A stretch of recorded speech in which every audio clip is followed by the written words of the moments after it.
주시는 하나님의 말씀은 누가복음 10장 17절에서 24절까지의 말씀입니다. 누가복음 10장 17절에서 24절 말씀 제가 빠르게 읽어보도록 하겠습니다. 70인이 기뻐하며 돌아와 이르되 주여 주의 이름이면 귀신들도 우리에게 항복하더이다. 예수께서 이르시되 사탄이 하늘로부터 번개같이 떨어지는 것을 내가 보았노라. 내가 너희에게 뱀과 전갈을 밟으며 원수의 모든 능력을 제어할 권능을 주었으니 너희를 해칠 자가 결코 없으리라. 그러나 귀신들이 너희에게 항복하는 것으로 기뻐하지 말고 너희 이름이 하늘에 기록된 것으로 기뻐하라 하시니라.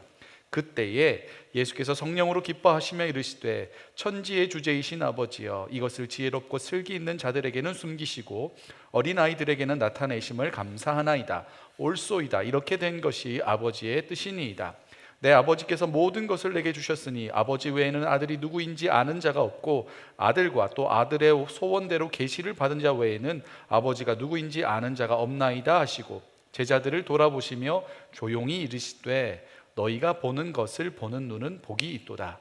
내가 너희에게 말하노니 많은 선지자와 임금이 너희가 보는 바를 보고자 하였으되 보지 못하였으며 너희가 듣는 바를 듣고자 하였으되 듣지 못하였느니라. 아멘. 우리 올해 선교 다녀오신 분들의 이야기를 들었습니다. 되게 감사하죠. 이 복음을 전할 마음을 주시고 또 그것에 순종해서 시간과 물질과 에너지를 헌신하여 구별해서 드리는 것. 구별되는 게 거룩함이거든요. 이렇게 구별해서 거룩함으로 드린 지체들이 있다는 것 너무너무 감사드리고요. 예수님도 선교팀을 보내신 적이 있습니다. 70명의 사람들, 12제자 말고 70명의 사람들을 예수님이 가려고 하시는 도시에 먼저 보냅니다. 가가지고 귀신 쫓아내고 그리고 복음 전하고 아픈 사람 고쳐주고 내가 하던 거 그대로 해라 라고 파송을 합니다. 보내면서 이렇게 말씀을 하시죠. 10장 2절 말씀 우리 같이 읽겠습니다. 시작. 이르시되 추수할 것은 많되 일꾼이 적으니 그러므로 추수에 정하여 추수할 일꾼들을 보내주소서 하라. 아멘. 예나 지금이나 예수님 때나 지금이나 구원받을 사람이 없는 게 아니라 그들에게 복음 전할 사람이 부족했습니다. 구원받을 사람은 차고 넘쳤어요. 지금도 구원받아야 하는 사람은 넘쳐납니다. 중요한 건 그 마음을 알고 가는 사람이 별로 없다는 것에 있죠. 예수님께서 보내신 70명은 예수님의 부르심에 응답한 사람들이었습니다. 굉장히 소중한 사람들이죠. 그들은 각 도시로 파송되어 갑니다. 일정한 기간 동안 주어진 사역을 최선을 다해서 사역을 합니다. 우리 단기 선교랑 거의 비슷하죠. 이 니카라과도 그렇고 이 온두라스도 그렇고 새벽같이 일어나네요. 보니까 온두라스도 새벽 5시 반인가 일어나지 않습니까? 일어나가지고 뭐 밥 먹고 해가지고 그 아이들 맞이하는 그게 굉장히 중요한 행사가 돼요. 그래서 아이들 오면 막 허그하고 막 아직도 그 이름이 기억나는데 몇몇 아이들의 이름이 기억나고 또메스다이가 물어봐야 되고 막 이런 거 막 물어보면서 오늘 어떠냐 막 괜찮니 물어보고 안아주고 막 했던 기억이 납니다. 아주 빡빡한 일정들을 이 사람들이 보냈을 거예요. 그곳에서 예수님께서 하셨던 것처럼 복음 전하고 아픈 사람 고치고 귀신 쫓아내주고 엄청난 일들을 합니다. 자신의 능력이 아닌데 자신의 능력은 아니지만 자기를 통해서 하나님이 일하셨습니다. 그것을 내 눈으로 볼 때 얼마나 뿌듯하고 감격적일까요?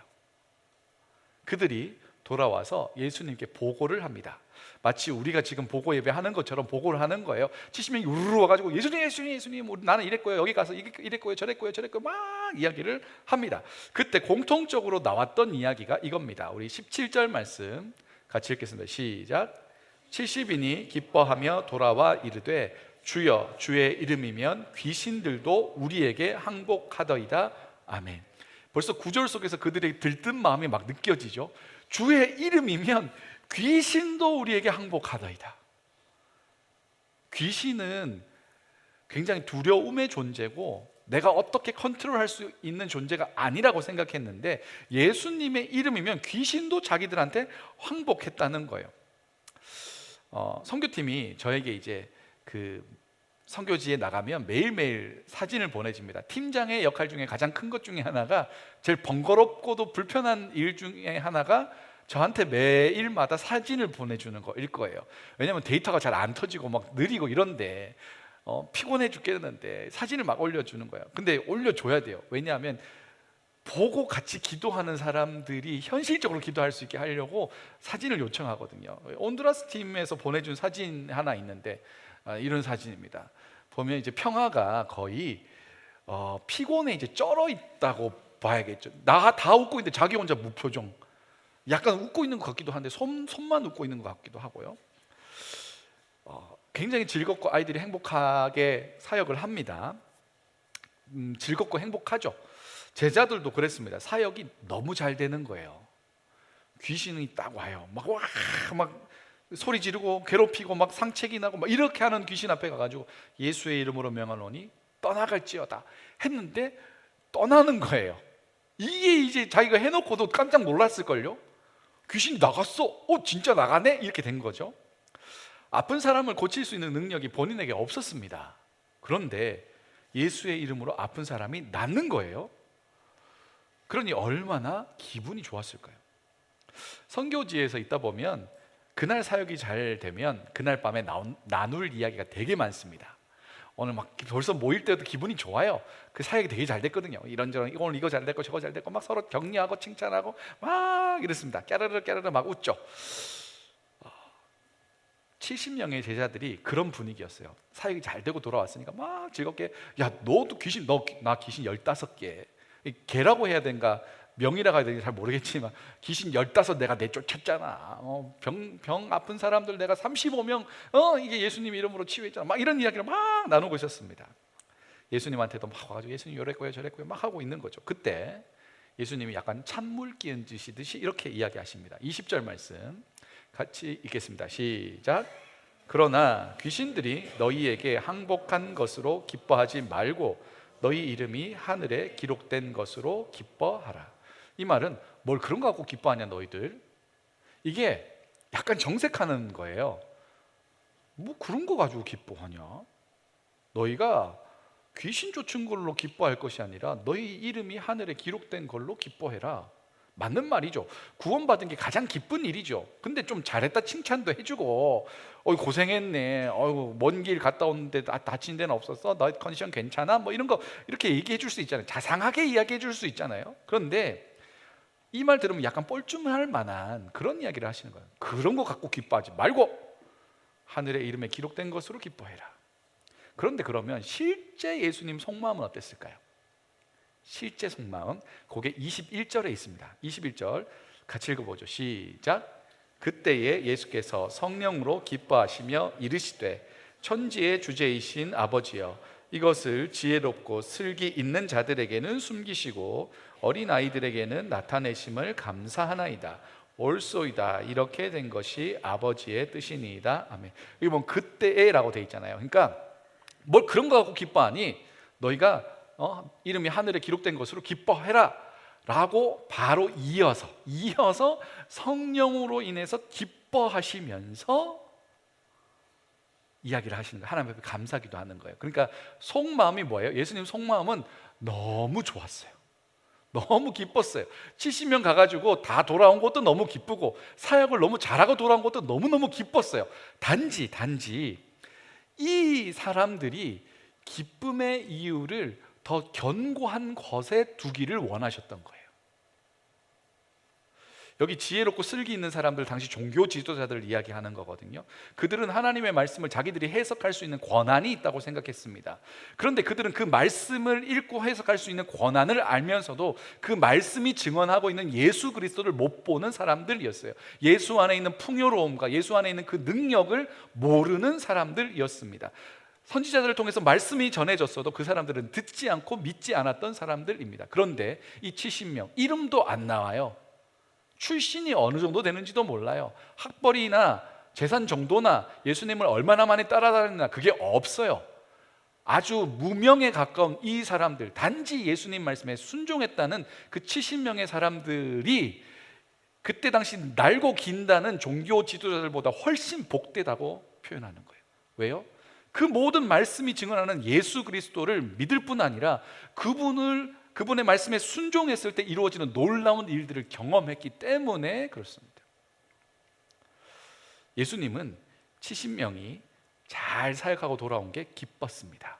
그러나 그들이 그 사역을 잘했던 어떤 일 때문에 기뻐하는 것보다 더 본질적인 기쁨, 그들이 예수 때문에 하나님의 자녀가 되었다는 그 기쁨을 누리기를 원하셨습니다.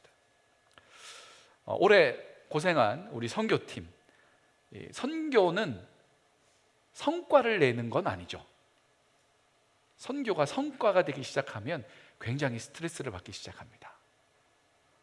몇 명 모였고, 그 다음에 얼마를 나누어 주었고, 그래서 이런 결과가 도출됐습니다라는 성과 중심으로 선교가 진행되면 되게 스트레스 받아요. 제가 서울에서 사역할 때 2년마다 풀타임 선교사를 파송하는데, 파키스탄에서 오랫동안 사역했던 선교사님이 모처럼 돌아와가지고 선교 보고를 하셨어요.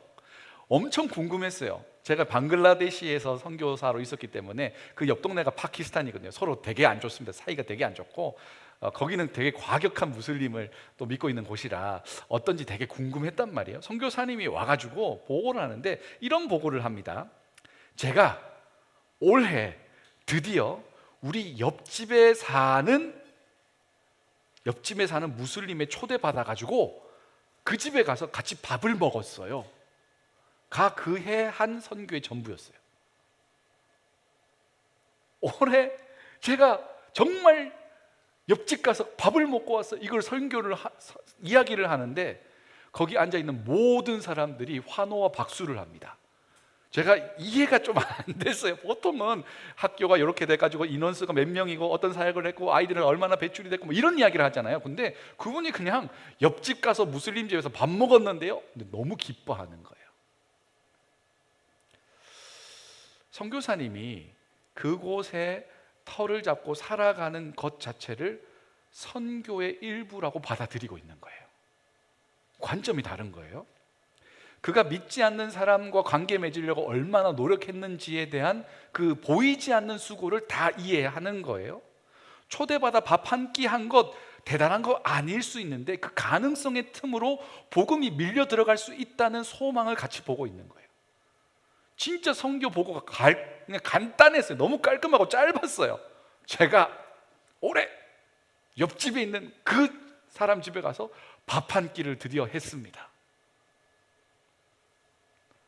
곱씹고 곱씹어 보는데 너무 귀한 간증이었어요. 이분도 숫자와 뭐 이런 거 이야기하고 싶지 않았을까요?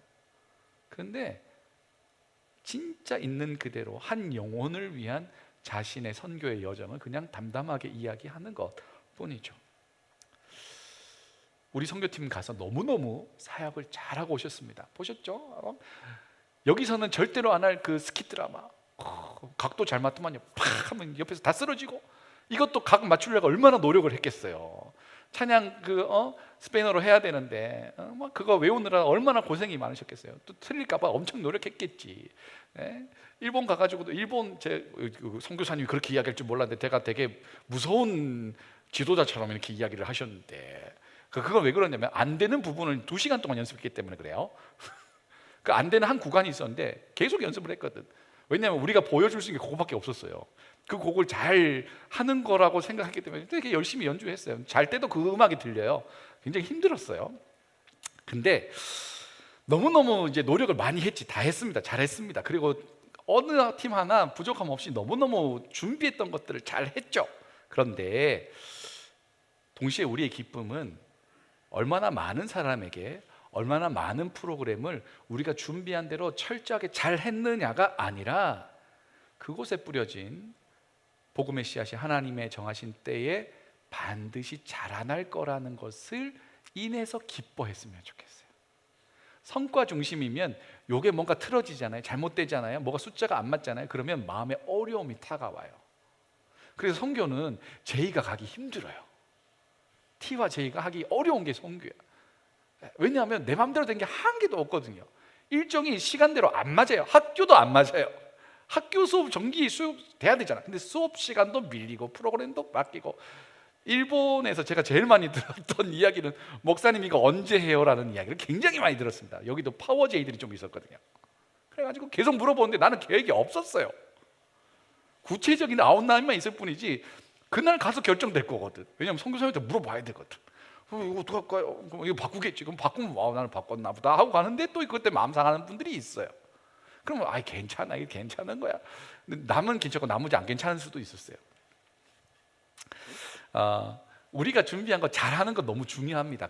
잘 해야 돼요. 왜냐하면 우리가 어설프면 우리가 전하는 복음 자체가 어설프게 다가올 수도 있거든요. 적어도 우리가 하는 것에 대해서 진정성이 있다는 걸 받아들여줘야 돼요. 수업 설렁설렁 하는데 우리가 전하는 예수를 기쁨으로 받아들이겠습니까? 찬양하는데 대충대충 하는데 우리가 전하는 복음을 잘 받아들일까? 그렇지 않다고요. 그런데 우리가 서로 코드가 짝짝 잘 맞아 떨어지고 짠짠짠짠짠 브레이크 타가지고 목소리 쫙 나오는 그거가 잘 됐다고 선교가 잘 되는 게 아니라, 선교는 그 모든 과정을 통해서 결국 한 영혼이 구원받는 것, 그리고 구원받게 될 것을 인해서 기뻐하는 게 핵심이라고요. 예수님이 말씀하시는 것도 그거예요. 너희가 대단한 일을 한 것으로 기뻐하지 말고 너의 영혼이 구원받은 것, 그리고 너로 인해 그의 영혼이 구원받을 것으로 인해서 더 기뻐하라고 초점을 잘 맞춰 주신다는 겁니다. 당장의 사역으로도 기뻐할 수 있지만 그것보다 더 멀리, 더 본질적인 것들을 바라보면서 기뻐한다면 그건 지금도 우리가 해야 될 일이 있다는 이야기가 됩니다. 단기 선교 갔다 오면 어떤 그 증상이 나타나냐면 후유증이 좀 있습니다.